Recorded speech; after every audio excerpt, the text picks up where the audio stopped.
more about the author of the book that we're working with, because he has just logged on, and I'm going to turn off the timer. Acharyadev, hi. Thank you so much for being here.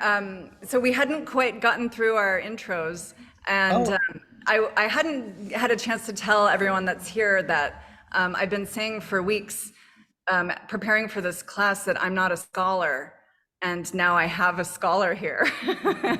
So Dana, can you make Acharyadev full screen, please? Yes. We have a pretty sweet setup here. Oh, who's that? I know. Who's that guy? That room full of people, where's that? We're in Salem, Oregon, in a yoga studio. Oh. Yeah.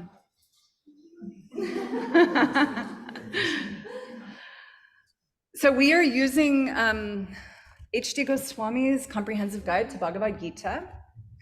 And he is so graciously come here to join us today to talk a little bit about his beautiful work.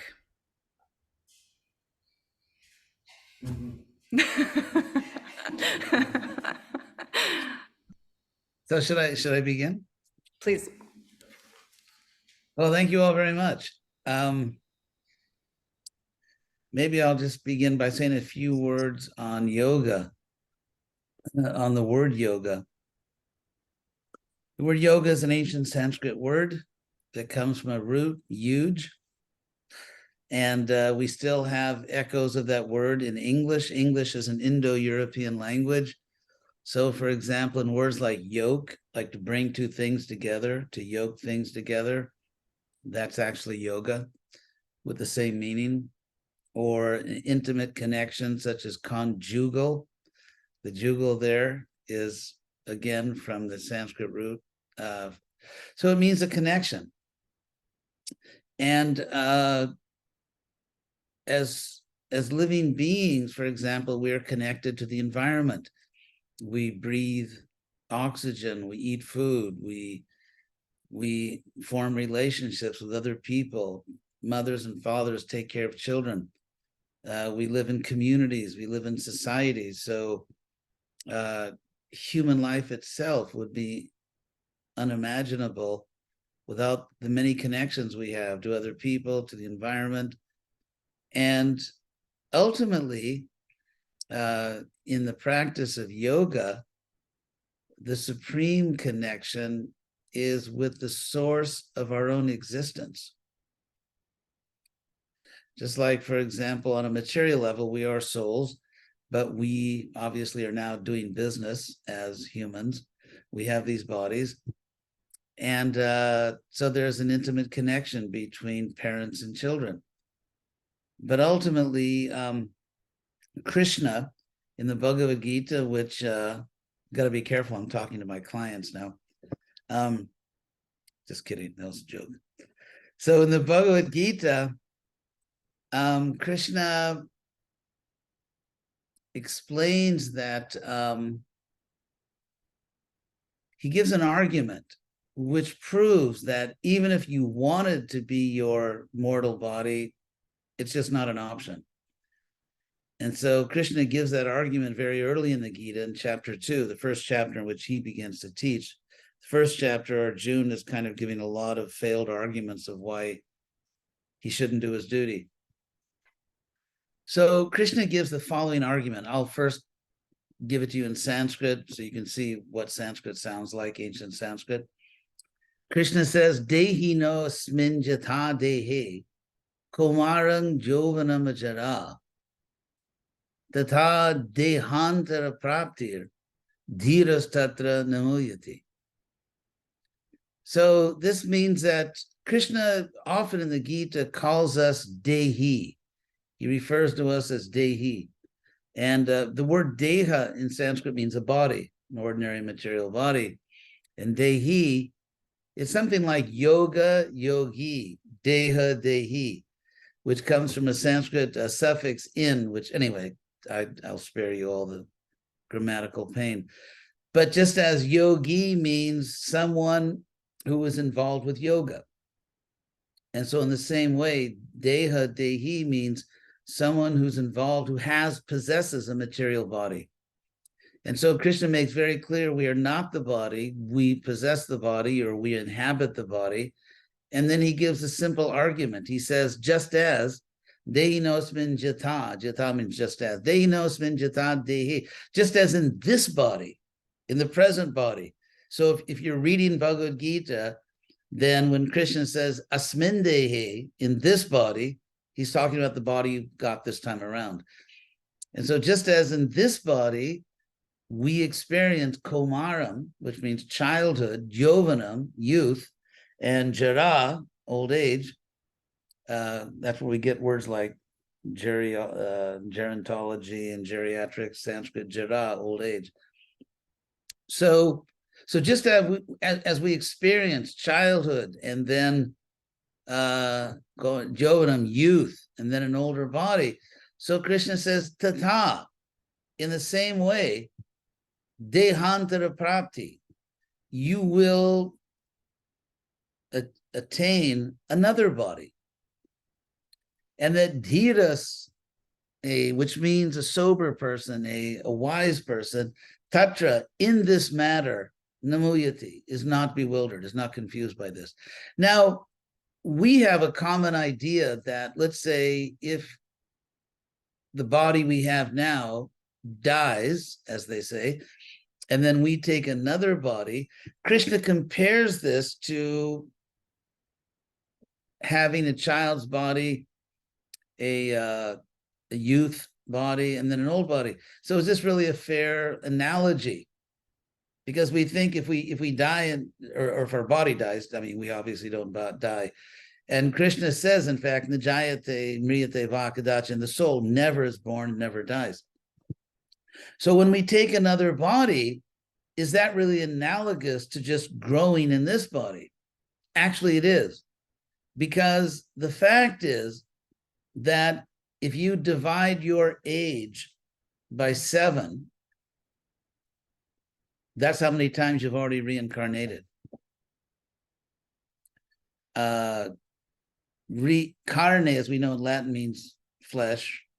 And so to reincarnate means to re-inflesh. And so I remember when I was doing my graduate work at Harvard, I was cleaning up the garden and sort of ignorantly was working with poison oak and poison ivy, and I got this really bad case. And so I learned at that time that it takes about, I think it was 2 weeks if you don't do anything, because literally you replace your skin every 2 weeks.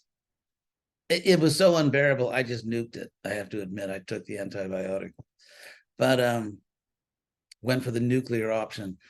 But so what that means is that, let's say, for example, someone romantically touches another person's body and then romantically touches their body 2 weeks later, it's actually a different skin. You're actually not touching the same skin. So if you do that little game, mirror, mirror on the wall, every 2 weeks, you're actually looking at a different face. And so not only the skin, but the flesh. So we reincarnate. We are constantly reincarnating. In fact, the famous pre-Socratic philosopher Heraclitus, honk if you love Heraclitus, but he's famous because it's interesting, because he lived at the same time of Buddha. He lived at the same time as Buddha, and there was this wave going around the world. In ancient times, thousands of years ago, people were much more connected than we imagine. There was actually a lot of communication.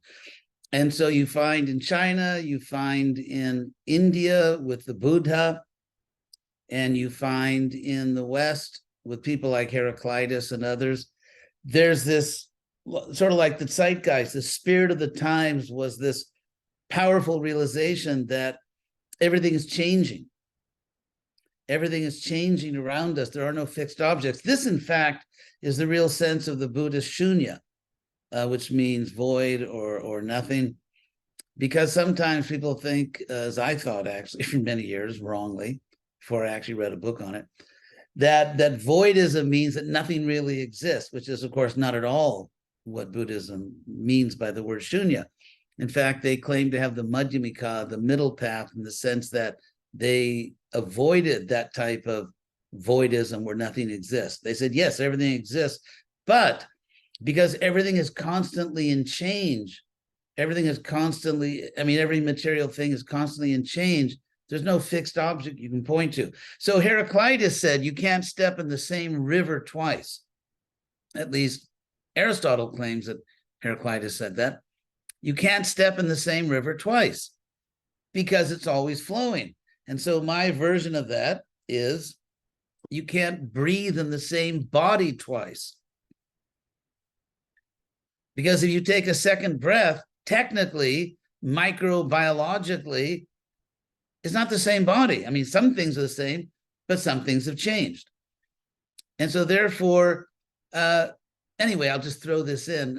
The idea of an Atmavad, like there's no self, which developed at a certain point in Buddhism. There's like hundreds of different kinds of Buddhism, which we should be aware of also.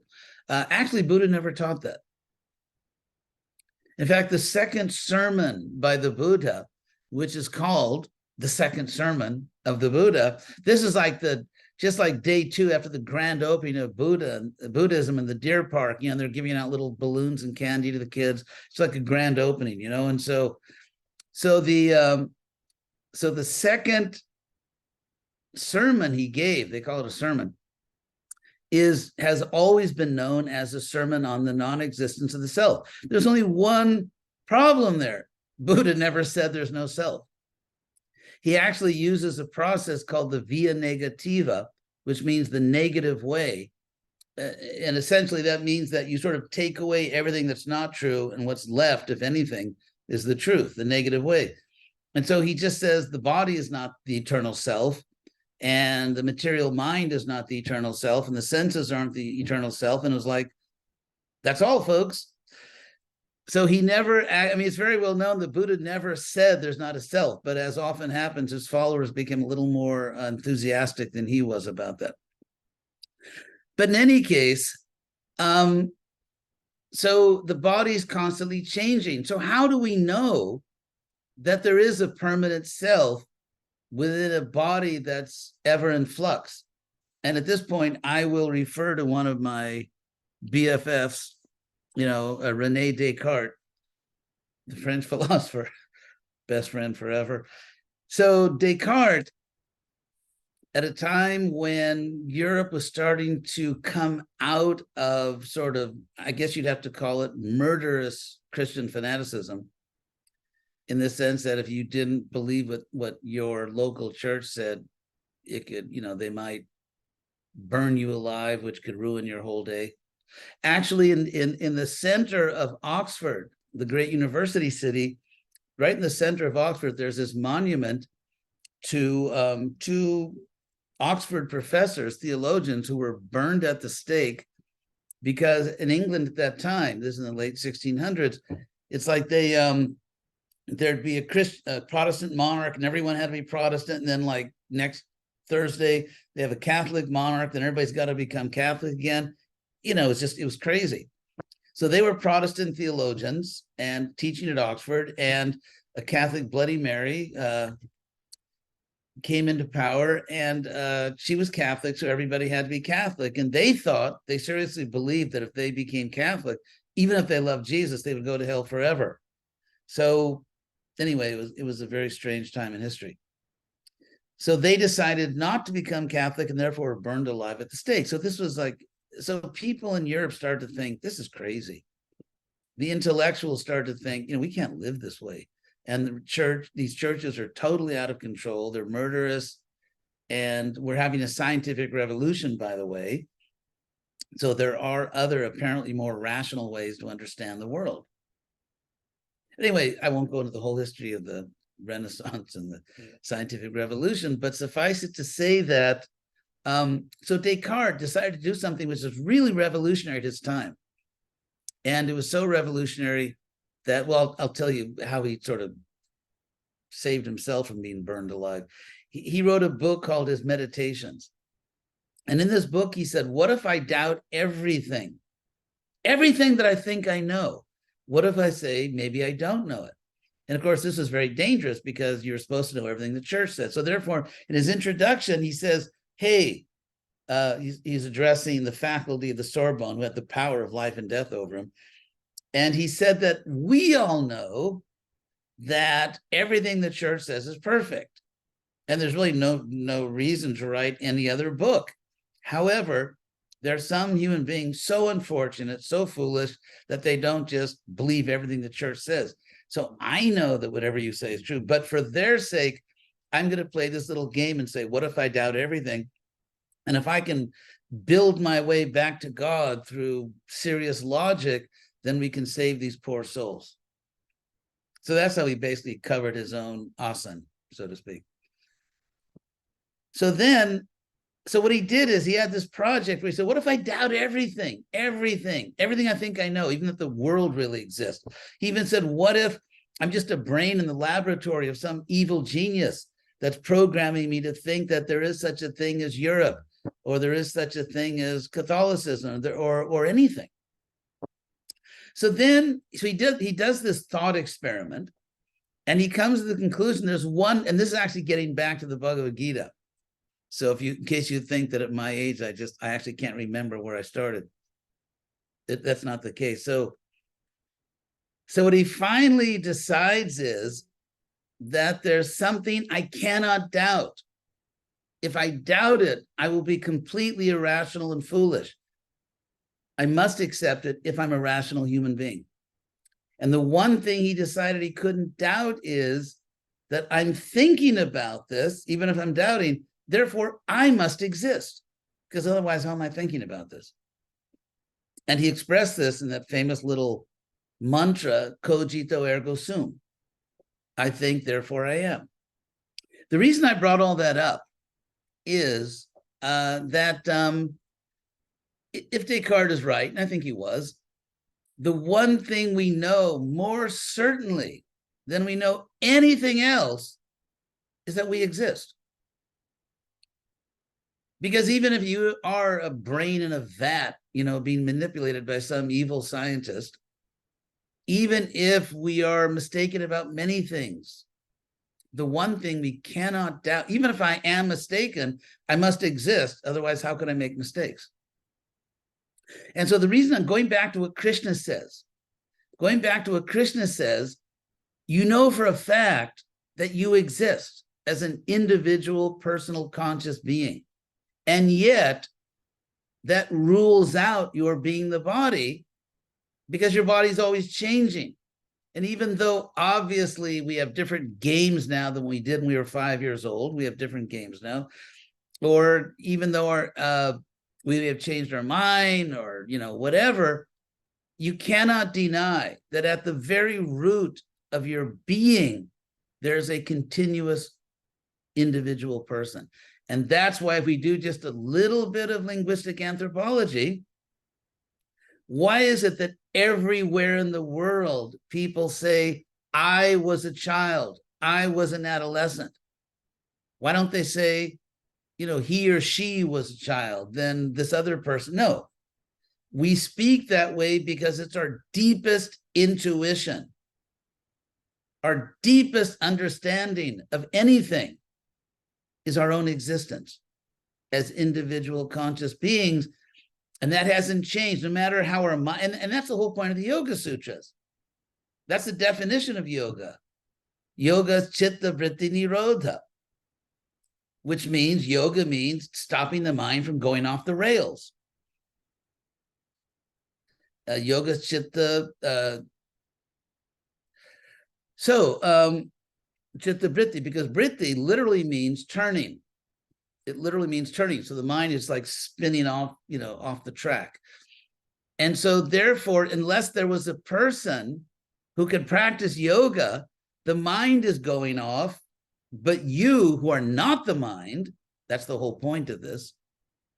You who are not the mind, who are trying to control the mind, are reading the Yoga Sutras. So you're not spinning out of control, but your mind is. And so the whole point of yoga is to control your mind, which would be linguistically and philosophically absurd if you were the mind. So therefore, your body's changing at every moment. You, no matter how you change your mind, you are the same person. It is you that was born on a certain day. It was you that have certain parents. It was you that grew up, that played with toys, that maybe went to school. That was you. But it's not the same body. So this is, as the saying goes, it's not rocket science. I actually don't believe rocket science is that complicated. But anyway, to use the cliche. Therefore, since we have two things, there's you who are always the same fundamental person, and you have the body, which is not the same body. And therefore, it's simply not a rational option to think I am the body. It's just not an option unless you are not really interested that much in things like being a rational human being. So therefore, when we realize that we are actually spiritual beings, and that's why Krishna gives this analogy. He says that you're reincarnating in the literal sense of the word. You're reincarnating from childhood to youth and then to maturity is entirely analogous to you're taking, let's say, this body, ultimately dying, and you're reincarnating, taking another body. It's really the same process. You reincarnate, and then there's the big reincarnation jubilee or something, or jamboree, where you actually, take a completely different body. So that's the argument that Krishna gives. And so yoga, by the way, you may be interested to know that the root definition of yoga is the same as the word religion. Of course, religion has a somewhat tarnished image nowadays. But anyway, because ligare, like ligaments, what are ligaments in your body? They connect things. So ligare in the Latin means to connect. So yoga means to connect with the source of your existence, and that's what religion means. They actually have the same root meaning. So, well, any questions on all this stuff? I'm just... No. Thank you so much. Oh, and I don't want to.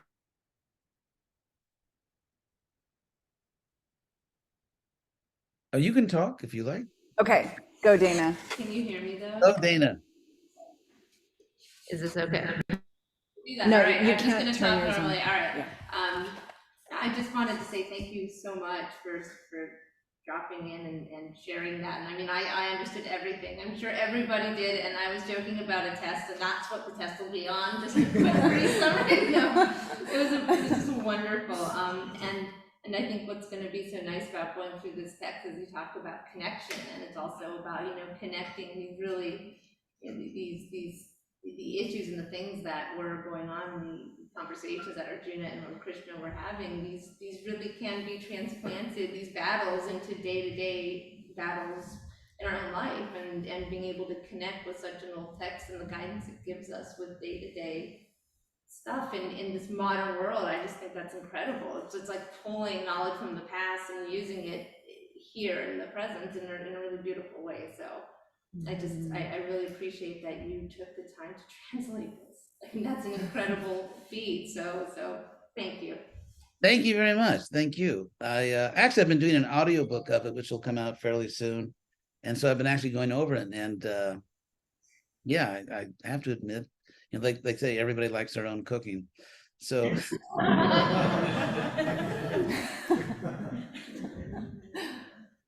Any other questions, comments? oh, maybe I could say just one thing about that to Dana and to everyone, of course.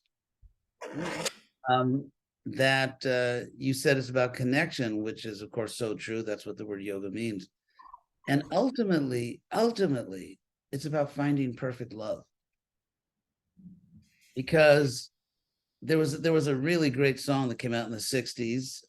I don't, of course, I wasn't alive then. People have told me about it. Reincarnation. Reincarnation. So there was a great song written by Burt Bacharach, and I forget his partner, but he was a great songwriter of the 60s, and it was sung by Dionne Warwick, I think, just a great singer, and it's called Alfie. And so, sort of like the most dramatic, it's beautiful, beautiful song. It was very popular, also, like, on the charts. And so the most dramatic line, it's without true love, because Alfie is this person who's whimsical and doesn't want to commit to real relationships.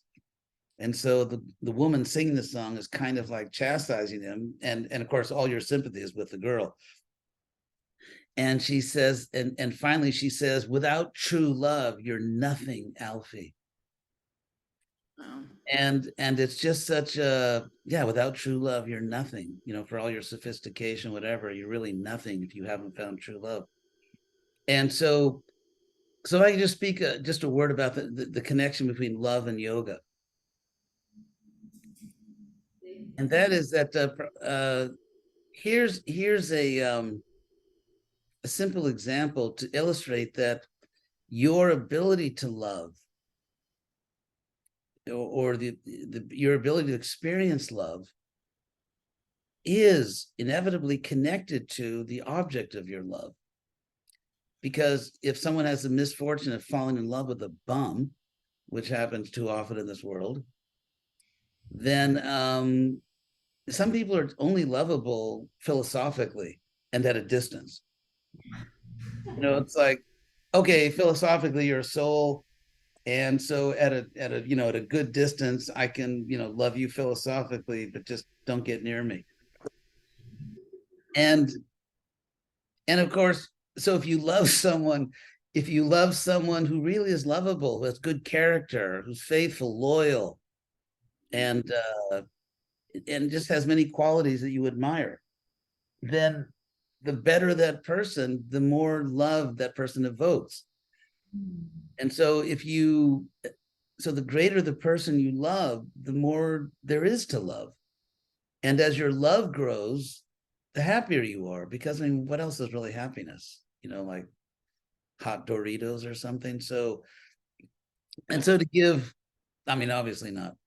I gave an obviously not example. So despite the Doritos commercials, which are really funny, but so to give example, let's say you take a light and you flash the light, let's say inside a room. The light can only expand within the perimeter of the room. But let's say you flash a light into the infinite sky, the night sky. The light can just expand unlimitedly. And so when you find an infinite object of love,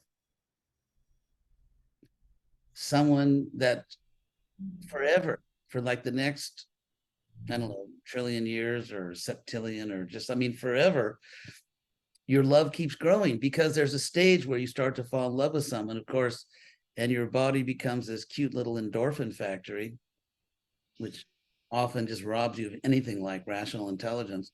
And so, but still, and then of course you're lucky it's the right person. But that stage when you're falling in love, it's like, it's so special.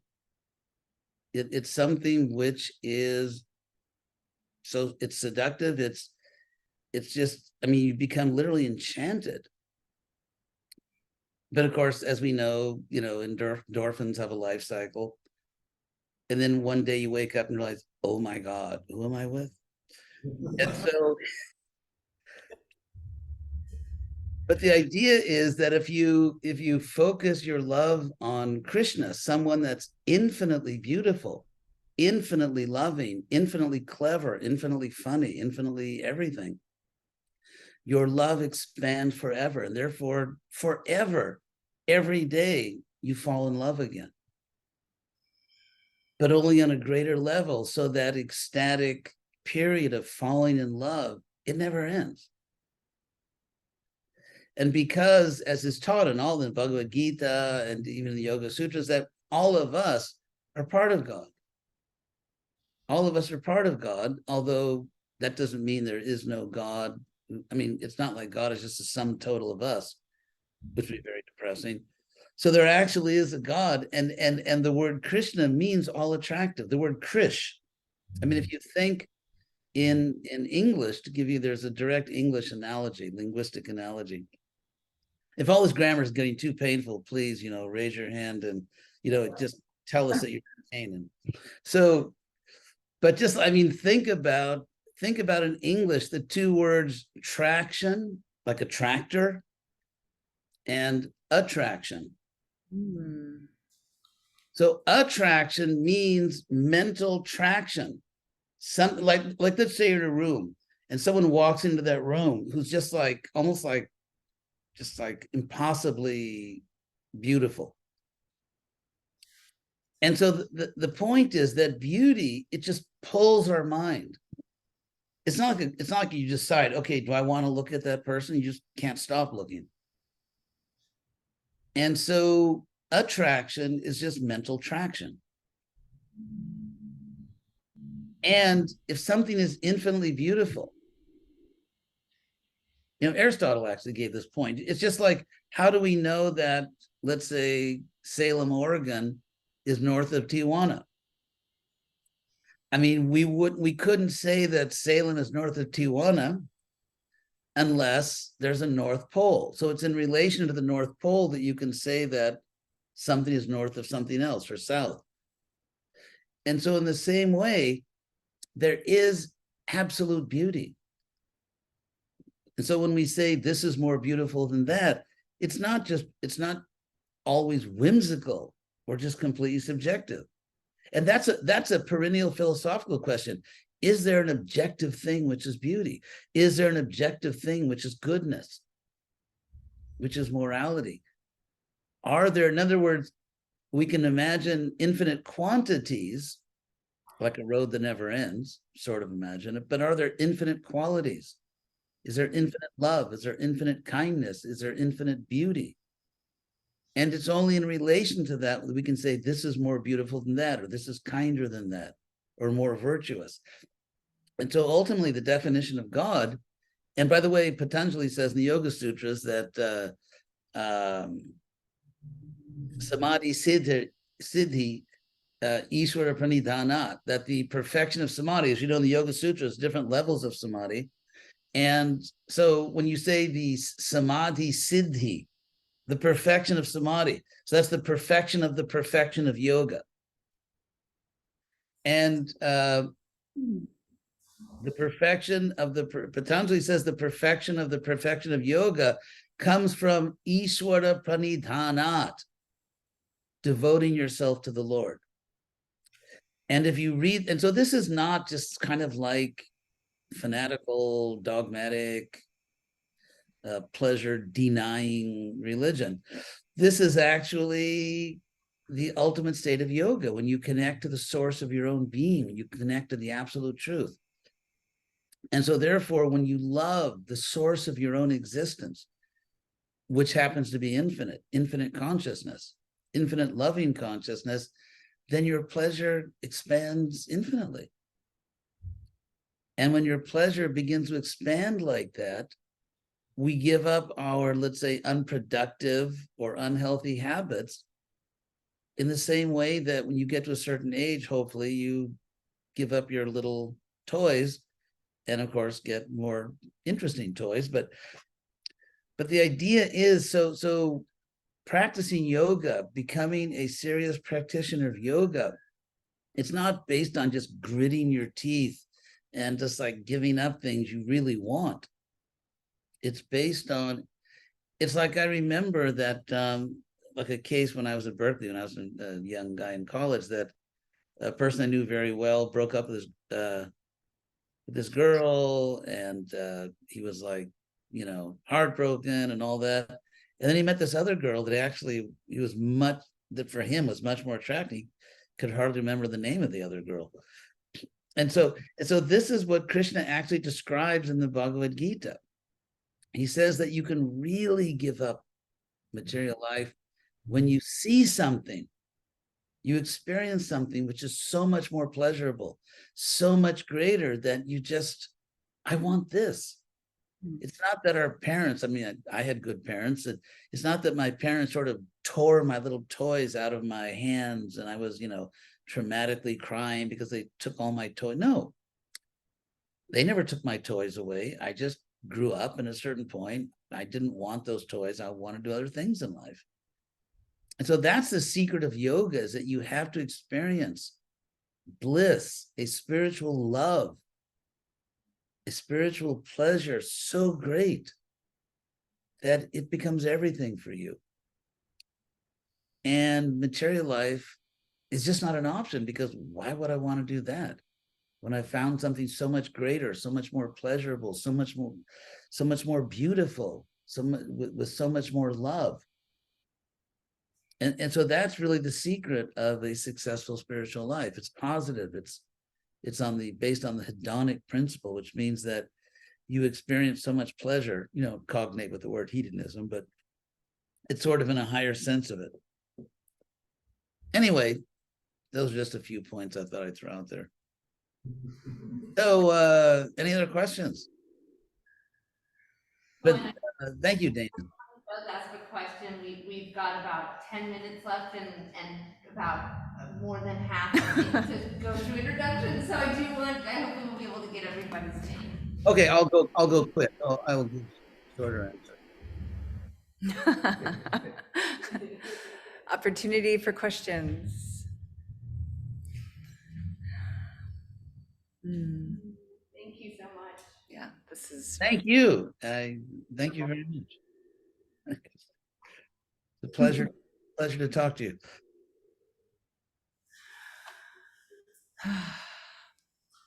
Well, that was dense and Yeah. very interesting. I know. Lots to think about, and probably took, I think, most of the discussion time we had intended for the first chapter. But I mean, I don't really think we could get a better summary of kind of what's going on. We'll provide that, but Maybe I could mention one point quickly, and that was the methodology that I use in the Gita. oh Yeah, in the tradition that I come from, which is the tradition of Krishna Bhakti Yoga, it's always been the rule, I mean, forever, that because people were writing books within a culture in which everyone, no matter what their religion was, whether it was like Shaiva or Krishna or Tantra or this or that, everyone accepted the authority of this Sanskrit literature, these sacred texts. And therefore, people would quote, like, okay, I claim the Bhagavad Gita, this verse means this. And then would just quote a whole bunch of verses from maybe Mahabharata or the Bhagavatam or the Upanishads or this or that.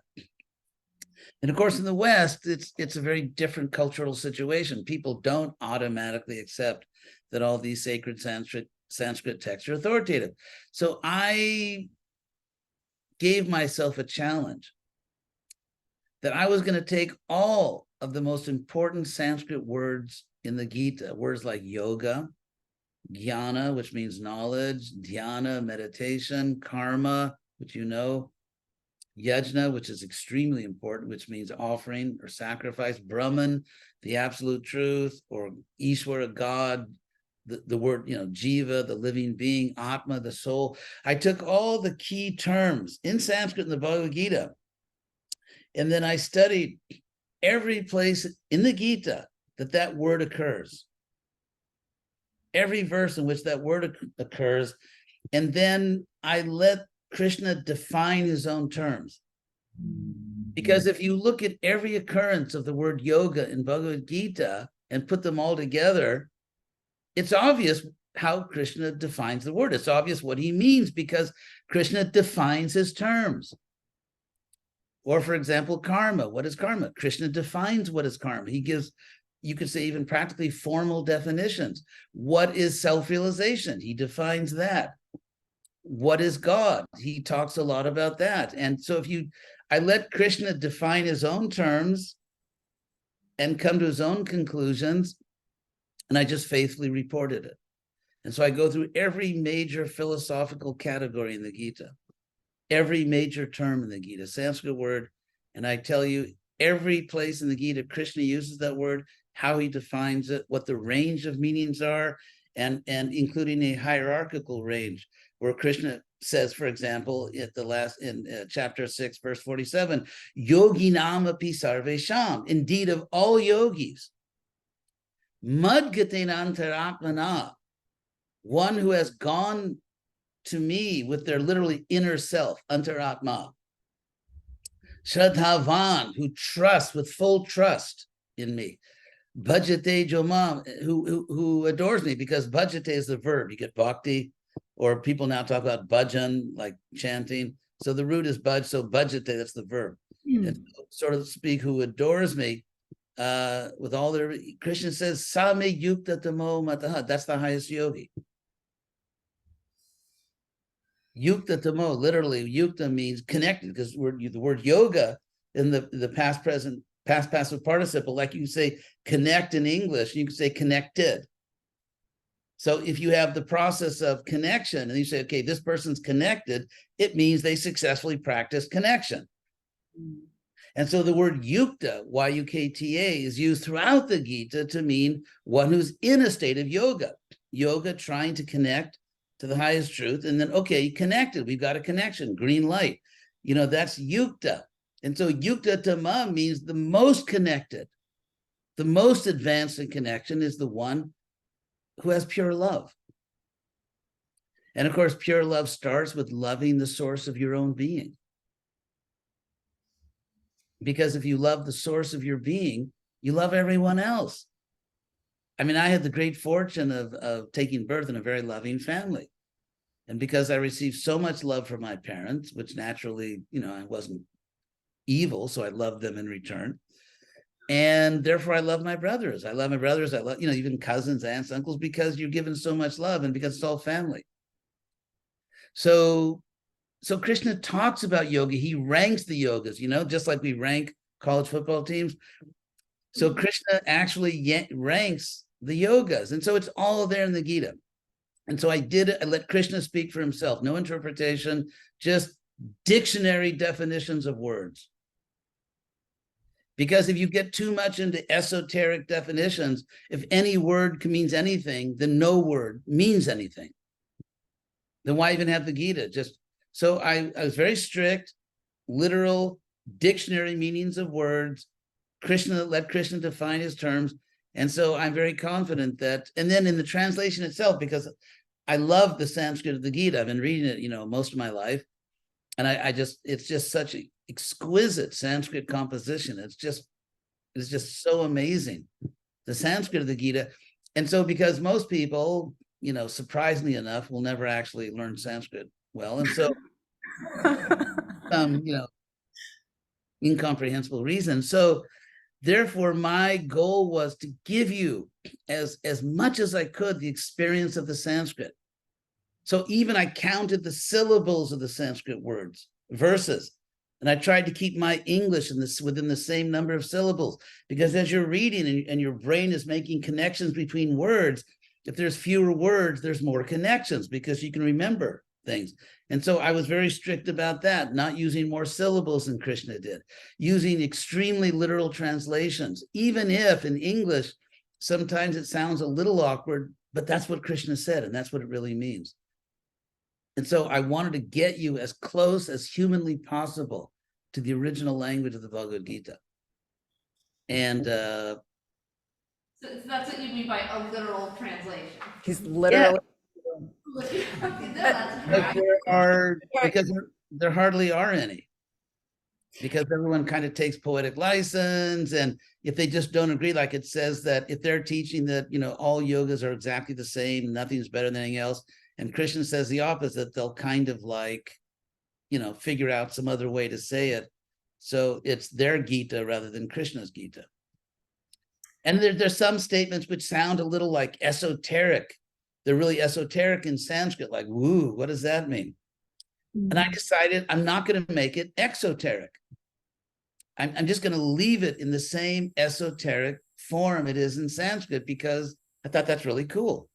Super cool.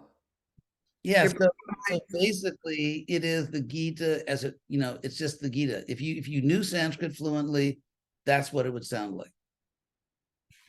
Acharyadev, we have a couple questions in the room. Would you like me to take the computer over to you? Or you can come over to it. What's your name? Teo. Teo. Okay, this is Teo. Hey, Teo, if I give the right answer, I should get prizes. You know, you should show me like prizes. Like, Okay, you're Um, here. so bear with me in explaining this question. Might be like a little bit three-part question, but I was thinking how this is the same family kind of at war. They might have the same belief, the same religion. Why is Krishna only on one side, it seems like? And interesting, why is there this kind of relationship between the king or like the leaders and their charioteer being like their wise man, being like the explainer, and also, it led me to thinking that charioteer could be like, if you're familiar with the Merkaba, in Jewish mysticism, the chariot that, allows you to astral project, travel to other dimensions and such. And with, maybe is this experience happening like mentally, like they're both, the one guy is blind and he has his little, wise guy mystic showing him this, telling him. So that's obviously a mystical event. Was Yeah. also Arjuna like Right. a mystical chariot with Right. Okay, I'll explain that.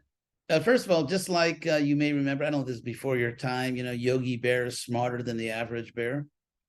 So Krishna was smarter than the average charioteer. That's what I wanted to say. And so if you look at, it's interesting because charioteers were called Sutta in Sanskrit.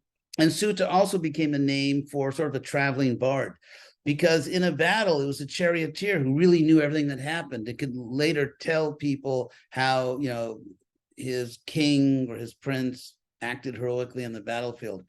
And so the word Sutta also came to mean a narrator that tells the ancient histories. So as far as, the kings, there's a word, very common word in Sanskrit. It's actually a compound word, which is also found in the Gita, which is Rajarshi, because Raja means king. That's where we get royal and rey in Spanish.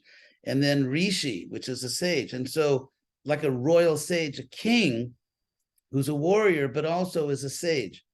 And so if you look at the very old Sanskrit texts like the Upanishads, there are kings who were, very wise and who even taught, like gurus. And so the kings were, many of them were not dummies. They were actually, however, getting back to what you were saying, and there is a sense in which you're onto something, I'll explain that. There's a very, very ancient Sanskrit metaphor, which is that shariram ratamevacha, that the body is a vehicle. The body is a vehicle. And the horses, of course, they're, this is pre-industrial. So the horses that pull the chariot or pull the carriage are the senses. It's just like our senses. We see things or hear things or taste things. We go after things. So those are the horses. The reins are the mind, because in technical Vedic or Sanskrit psychology, the mind and intelligence and soul are all different things.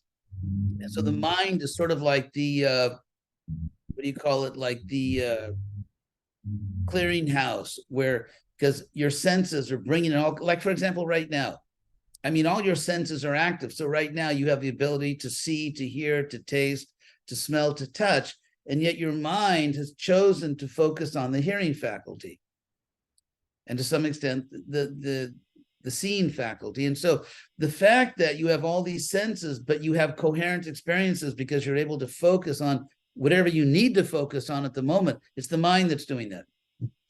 And the mind is also the seat of emotions. Like you feel like it, you don't feel like it, you love, you hate, all those emotions. So the emotions and sort of managing the senses, that's the mind. And that's why the mind is compared to the reins of the chariot. The chariot driver is the intelligence buddhi. And that intelligence is just cool, calm reason.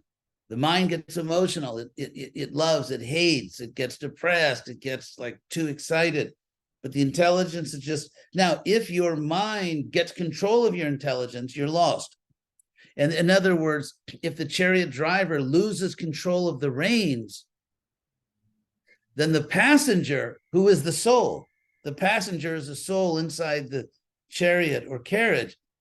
And so therefore in yoga, this is the whole thing. You have to keep, just like you talk about keeping your body aligned, like head, neck, and body. So really you have to ultimately keep your faculties aligned. So your intelligence is giving you different options of how you could live your life.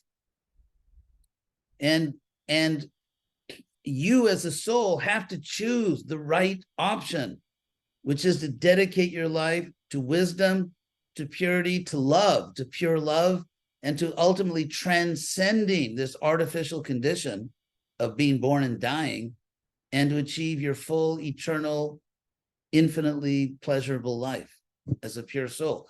So the soul has to support the intelligence and empower the intelligence, so the intelligence controls the mind, because the mind gives us all kinds of bad ideas. Like, I feel like doing this. Yeah, but you're going to become a drug addict. Or I feel like doing that. Yeah, but you're probably going to kill yourself, like, drinking and driving. Or I feel like this other thing, like, maybe like giving myself to this person who's very unworthy of me and is just basically going to destroy my life. And so the mind is just emotional. I want this. I like that. I don't like this. Whereas the intelligence is figuring out, well, what's really going on here? And as you as a soul, and this is what yoga is all about. Well, I just sorry to interrupt, Prabhu. There's an image of this in the back page. And Oh, great. Great. Thank you, Dana. We are now colleagues. Thank you. So the very first thing, I mean, first, like Patanjali, the first sutras, he defines what yoga, or he says, Atha Yoga Anushasanam, now the teaching of yoga. And the prefix anu is very significant because it means I'm going to teach what I've received in the sacred tradition, because shasana means teaching. And so to translate that, and now the teaching of yoga is an imperfect translation because it does not translate the prefix anu, which indicates that he's going to teach yoga by following the sacred tradition, not inventing something himself. So he says, Atta Yoga Anushasanam, and then he defines yoga, yoga chitta vritti nirodha. And again, chitta doesn't mean the intelligence, it means the mind. These are all technical psychological terms. And so the mind tends to veer off course. Vritti, or virti, it's pronounced, which we still have in English, by the way. Chitta virti, we still have the word in English. It's come down unchanged in English in words like revert, pervert, invert, extrovert, and all that. The vert in all those words is Sanskrit. It means to turn in a certain direction. Revert, turn back, or invert, turn inward, and so on. And so he's using a word we still have in English. So yoga chitta vritti nirodha. So it's to stop the mind from going off track. How do you do that? By empowering your intelligence. And because the decision to meditate, the decision to practice yoga comes from intelligence. It's being done properly. And so they're getting back to your thing about the vehicle, the chariot, the ratha. So you, the passenger, your life is at stake. If the chariot goes out of control, you're finished. And so therefore, you have to support the chariot driver and not let the horses run wild, which are the senses. So in that sense, but otherwise, the chariot drivers did witness what the king did, or the prince did, or the warrior did, and did recount them. And therefore the word sutta, chariot driver, also came to mean a narrator of the great old histories. And but many of the kings were also very learned philosophers. So is this a mystical vision? And is Krishna only on Arjuna's side? And does Arjuna know that Krishna is like the Brahman per se, or like, like this mega? Yes, Arjun will have a huge whoops moment when he sees the universal form of Krishna and realizes, uh-oh, I forgot, this is God. And that takes place in the 11th chapter. So Arjun, because he was such an intimate friend of Krishna, but the Gita, the historic, it's both history, it's real history. There's a real chariot, there's a real Krishna, there's real Arjun, but great historical events can also have tremendous symbolic meaning. So to be real history doesn't rule out something have very powerful symbolic meaning. For example, one of the most powerful one of the most powerful moments, which is historical, but also extraordinary symbolic meaning, is when Arjuna says to Krishna, Sena yoru bhayor madhye ratang stapya me achyuta. Achyuta, which means Krishna, the infallible one, place my chariot between the two armies. And then it says that Krishna actually did that. And so that's where the Gita is spoken. Arjuna said to Krishna, place me between the two arms. And that's all of us, good and evil, self-destructive self-indulgence, or mature, beneficial, acting for my ultimate good. And so we're all between these two forces, the forces of good and evil, the forces of foolishness and wisdom. And the chariot is the body. And it is a very ancient metaphor that the body is a chariot and the soul is seated on that chariot. And so you have this coming together of a very powerful history, because the Gita occurs within Mahabharata, the great Bharata, and forever, since it was first composed thousands and thousands of years ago, everyone within this culture accepted the Mahabharata as itihasa, which means history.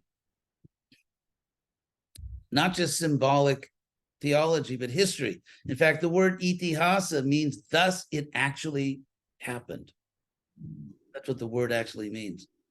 So it's a powerful history that really happened, and it has extraordinary symbolic meaning also. And those two things are not contradictory.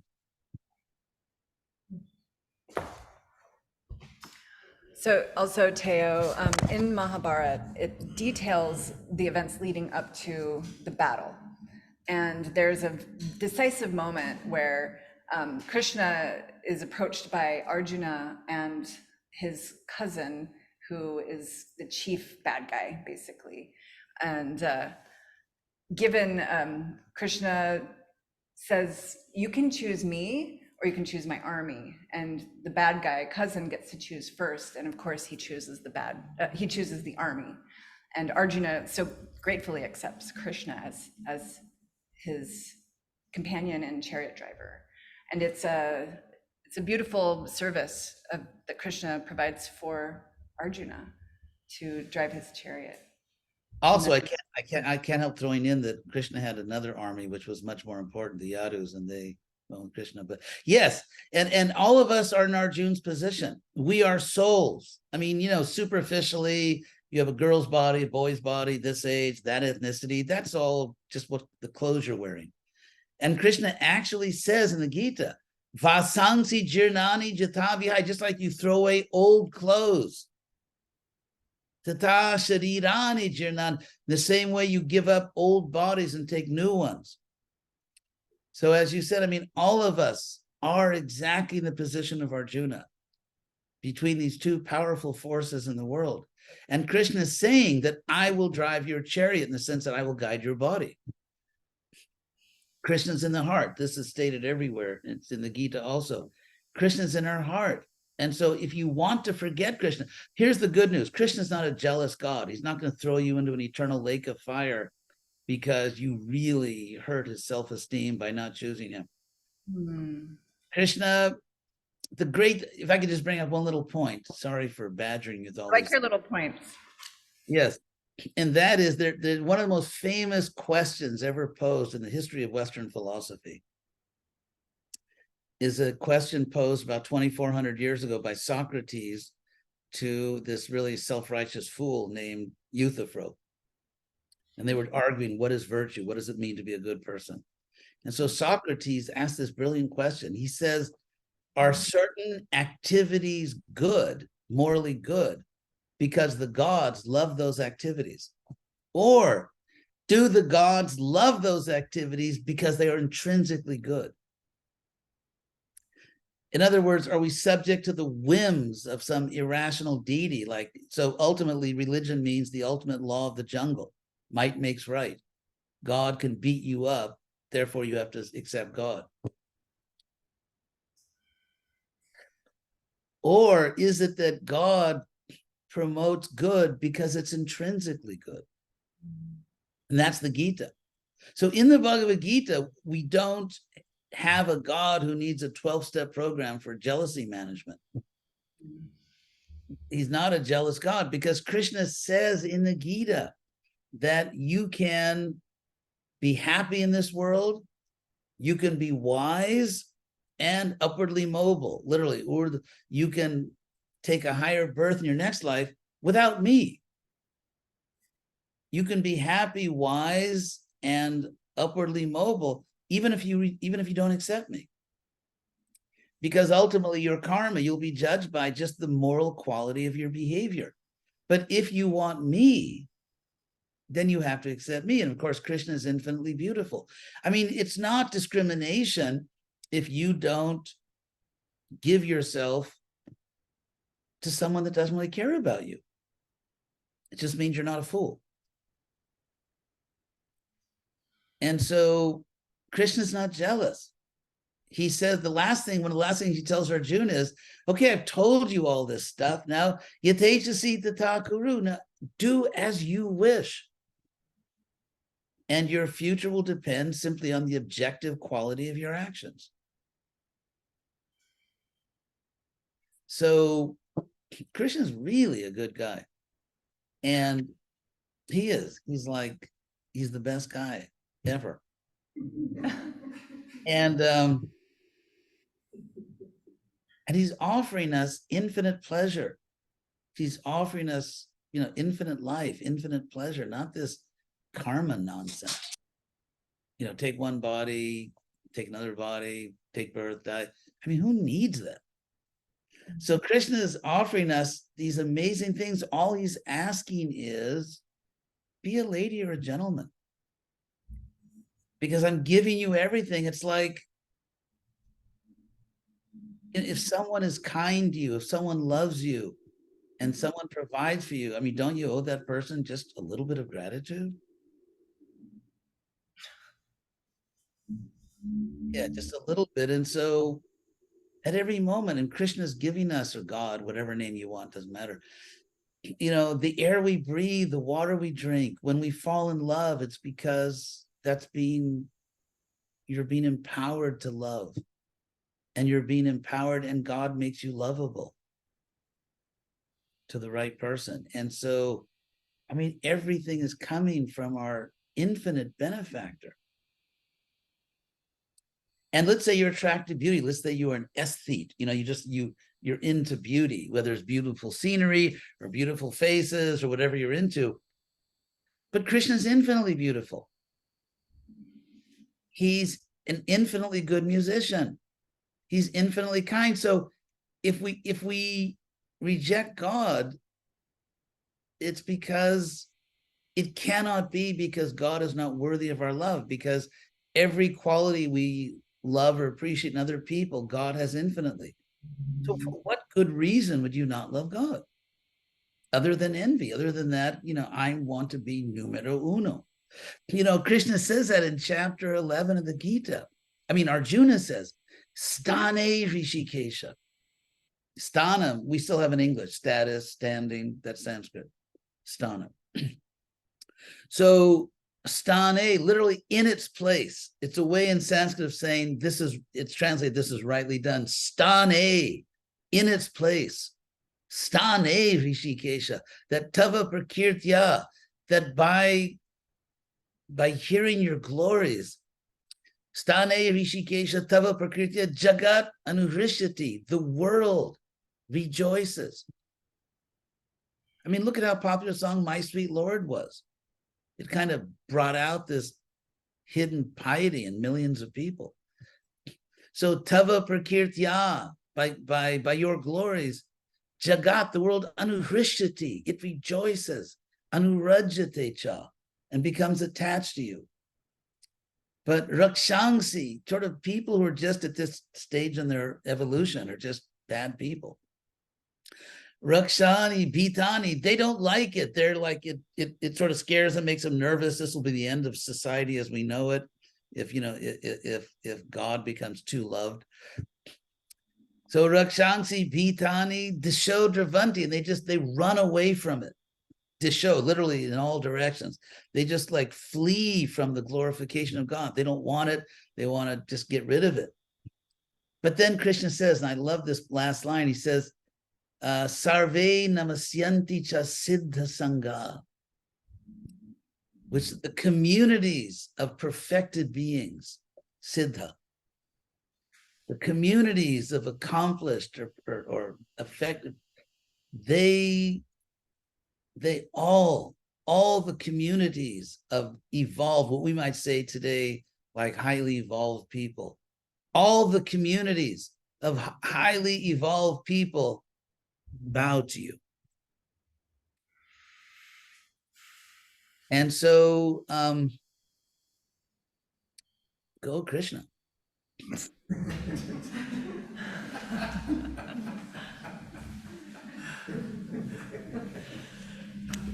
Oh, anything else? Is that we done or? Oh my God. Zoomers, any questions on Zoom? I'll do this really quick. Of course, it's like the Terminator, I lied. I said so. Okay, let's see. No. Unmute you, Josh. Where'd you go? Come here. Hi, Krishna. Hi, Krishna. I heard you say two things that felt very important tonight. You said, everything that you're saying is very important, but the two things that I wrote down that really landed are, if any word can mean anything, no word means anything. And the soul has to make a choice. And that feels important because that is the moment that Arjuna is in, where he's making a choice.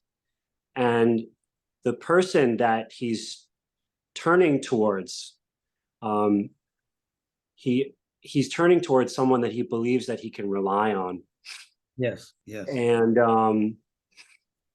I think the thing that brings groups like this together, and the reason why having your influence and your words is so important, in the way that you're talking about it and in the way that you've written it, is because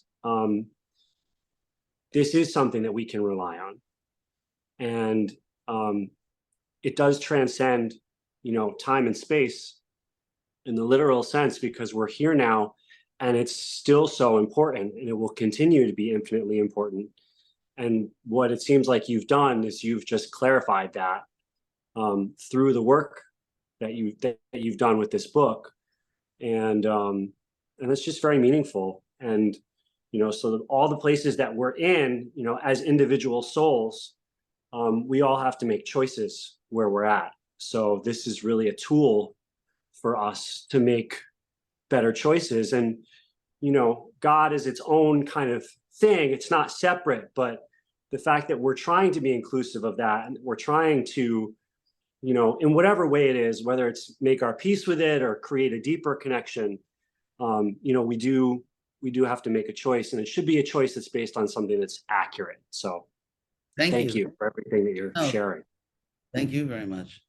May I just say in closing, I swear, in closing that that the Gita is very existential in the sense of, like, say, 20th century existentialism, which emphasized, because with the rise of psychology and people started falling into psychological determinism, which means, here's a typical example. Someone speaks to you inappropriately, and then they try to defend themselves by saying, well, you don't know what I've been through.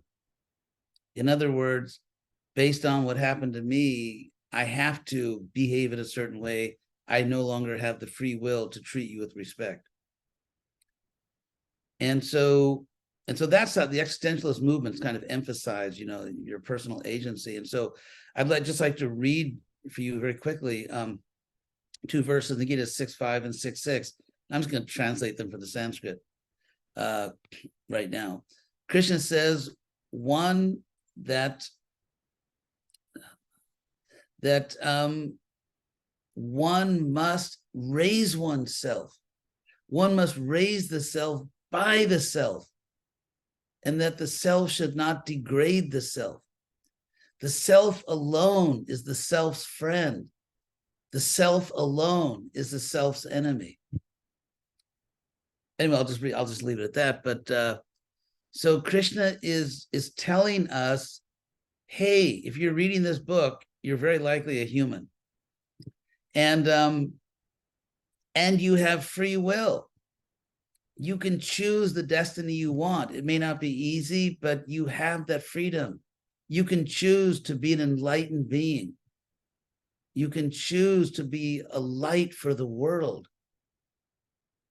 You can choose to raise up yourself and raise up millions of other people. And every one of you has the choice to become a powerful light for this world. It's open to it. It has nothing to do with what kind of body you have. It has nothing to do with age, gender, race, blah, blah, blah, blah, blah. That's just the covering. That's the package. Inside, we're all the same. We are all equally souls. And every one of you has exactly the same opportunity to do amazing things in this world. So thank you all very much. It's a pleasure. And let's see, where's Leslie? Is she here? Hey, Leslie, thank you so much. Leslie definitely is becoming a superhero. And Dana, you got to start. So thank you. I hope maybe I'll get up there. Maybe I'll get up to Salem and be able to harass you all in person. We would love that. We have another class next week. Yeah. We have 5 weeks of this, Acharyadev. This has really been a privilege, and he's in Southern California. Yeah. Should we just go down there? Yeah, just a by 5. I don't think there could have been a better first class. And this is amazing. Yes, Grace says amazing. Thank you so much for your time and for your book, this living wisdom that's speaking so clearly to all of us. I have so many more questions, but we'll to be continued. And it's really for me a real privilege and real pleasure to talk to all of you, because it's imperceptible to you, but I'm just a little bit older, and so I see all of you as the future. I mean, really, the future of this planet depends on people like you. And so to have this, the planet depends on us. well, at least Central Earth. So I mean, just to have the opportunity to talk to you and to just sort of to urge you, be everything you can be, be the amazing soul that you can be, and then help other people. So thank you all very much. It's a pleasure. See you guys later. Haribol. Ciao. Thank you. Hare Krishna. That was awesome. Okay. Yeah, well, just remember what your angel card was. Yeah, Dino said we set the bar high for class. We'll be doing a little kirtan here in a moment, but The last session, right? I know it's late. A lot of you guys are on the East Coast and in Central Time. So thank you so much for being here, you guys. Oh my God. Oh my God. Okay. So Grace has pom-poms going. And we might have had a little cat darshan from Sammy, and Josh is representing in Connecticut. Aaron's over there. Josh, I don't know if you can see him waving. Yeah. Cameron, he's my homie from Illinois. And do you guys have anything you want to add? So many you guys are so wise. Okay. All right.